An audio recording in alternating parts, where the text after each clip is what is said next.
Do a few more pieces of sound. Let's do the Giuliani stuff. We'll do number 3 first. I saw a line. I don't remember in what piece, and I wouldn't mention it anyways because it wasn't really the point of the piece. But this just unbelievable line that Rudy Giuliani is tarnishing his legacy. This is who Rudy Giuliani is. Rudy Giuliani is a racist. He's a thug. In my opinion, both of those things. I know he says he's a simple country lawyer. It's like saying Vin Diesel ruined his legacy, but with all that racing of the cars in the latest Fast and Furious movie. Absolutely. And I mean, this guy, his record in New York is a travesty in so many areas. And even beyond that, his post-mayoral career, after bombing out of the 2008 presidential race, has been doing private consultancy work that swims in the waters of all of this Ukraine stuff. But he was the mayor of 9/11. Right, he was the 9/11 mayor. America's mayor. America's mayor. Look at him rallying cops against Mayor Dinkins before he was mayor. Look at that. Look up that clip. This guy is one of the first national examples of that guy that the police force just tortured, he wasn't an angel. Rudy Giuliani is disgusting. And this is pretty funny.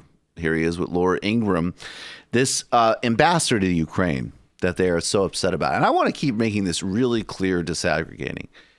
I do not support NATO expansionist policies in Eastern Europe. I also don't support, frankly, a reconfiguration, a reversion to type of Russian hegemonic interests either. I think to the extent it is humanly possible, we have to support diplomatic processes and autonomy for everybody as best as possible. In a lot of cases, this isn't possible.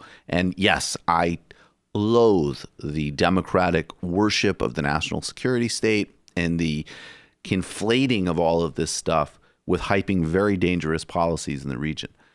That is very easy to separate from this 2-bit political hackery and almost certain crimes taking place here.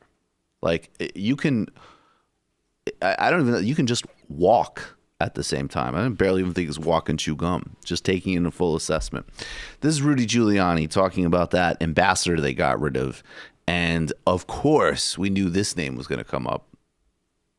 Our State Department. Well, doesn't surprise me. Let me finish without interrupting me so I get the whole thought out. Our State Department, under Yovanovitch, went to the police and told them not to do the investigation. And then they demanded they not do the investigation. You know why? Because our embassy was involved in wasting a great deal of that money by giving it to NGOs. And when I was asked, do the NGOs have a political bent? You know the answer I was given? They were Soros-like. They were left of left. Well, I hope you have the president and the Congress and the Senate. We're out of time, but I hope Lindsey Graham and all these guys actually do an investigation. I have no doubt that all of those guys will replicate the fucking nonsense you're talking on Fox News. That you can be confident in. And apropos of nothing, we'll get back to Trump and impeachment stuff in a minute, but we just did a Laura Ingraham segment, and it makes me want to go to story number 4. I don't know why.